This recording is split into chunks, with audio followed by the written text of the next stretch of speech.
How would you describe the type of your PMO? I think the kind of the continuum of PMOs that I've been exposed to starts kind of with the project or program level PMO, and those kind of begin and end with the project or program that they're associated with. And so we're beyond that. At the other end of the spectrum is probably an enterprise PMO, which is a very large organizational commitment to creating a set of rules and regulations and processes around how they manage projects. And kind of in between there is kind of a departmental level PMO, which might inherit some of those business processes and methodologies from the enterprise PMO, and then kind of instantiates them or creates them in the context of the specific department that they're in.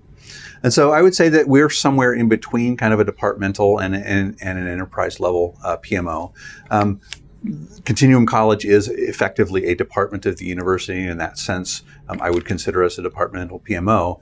The contrast to that is that while there is a PMO in the University of Washington IT group, they don't have any governance over our group, and they don't provide processes and methodology to us. We are on our own really to collect methodology and process from industry best practices and to incorporate them into our own practice.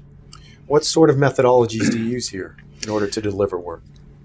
We find that that we end up blending kind of traditional waterfall methodology with more agile methodology, and in kind of a context-specific way. So we take a look at what the context of the current project provides, and sort of the maturity of the organization and the needs of the particular project, and we sort of take this kind of pragmatic approach of finding out, what's the best way that we can run this particular project, and we do tend toward doing a Scrum process for some of our projects. We find that we also rely heavily on what Agilists might refer to as a Sprint Zero, which is a feature of the original Scrum process, but not under that name. And then we find that the more we work with an individual business, kind of the more prepared they are for being able to take that approach. And so in the content management system replacement project that we talked about earlier, our business was exposed to and became acclimated to the use of a Scrum process through the use of a vendor that we were using at the time. And they were able to get accustomed to the tool set that we were using to support that. And they've really adopted that as kind of their own tool set now for the way they manage our ongoing enhancements in the web space. And they even have a person on their team that we've helped coach to become kind of a combination product owner and Scrum Master, helping the business go through and create all their acceptance criteria, going through the prioritization exercise, all in business terms, before they turn it over to the developer. That's excellent. And it's really good that you don't rely on just necessarily one methodology. It sounds like, depending on what the business intent is, what is the context of the solution, in some cases it may make sense to do more waterfall project instead of doing full Agile or something specific in Agile like Scrum or Kanban approach. I would extend that to say that approach, that sort of pragmatic approach, applies to almost everything that we do in our PMO. And my favorite example for that is the concept of a charter for a project. And from my perspective, there's a set of questions that a charter answers about what the project is trying to solve, the basics of how it's going to do that, et cetera, et cetera.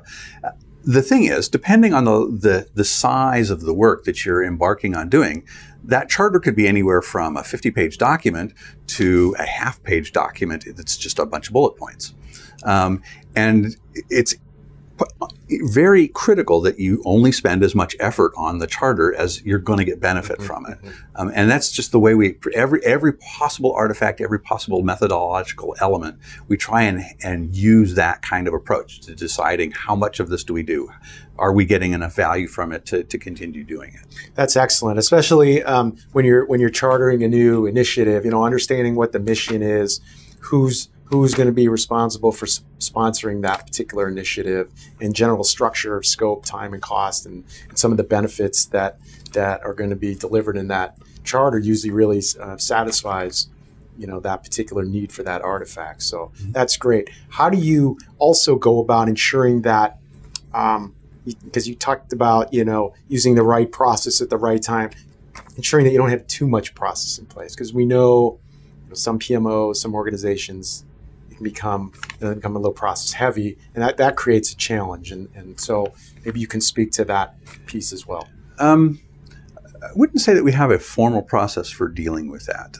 I think it's really a matter of being sensitive to the business that you're engaging with, and kind of either informally or even potentially more explicitly just asking how they're doing with the process, and do you feel bound by the process? Do you feel like we're spending too much time on the process? And really just eliciting feedback. And in a very sense, that's what Agile tells you to do, right? I mean, in the Scrum methodology, we have the sprint reviews at the end of every sprint. It's perfectly acceptable in that to check how are we doing methodology-wise. Are we spending too much time? Are we getting enough benefit from even just the rituals of the Scrum? And so I think that's just really part of how you engage with your business is to continuously ask them and make sure that you're listening to the answers. Yeah, capturing the lessons learned and the feedback in a formal lessons learned or retrospective during at the end of a sprint is a really valuable way of doing that. So that's great. You actually have those checks in place to just try and make sure that you are delivering using the right methodologies, and it's not becoming too cumbersome for your PMs, your Scrum Masters, your POs, and even your customers. So that's very commendable.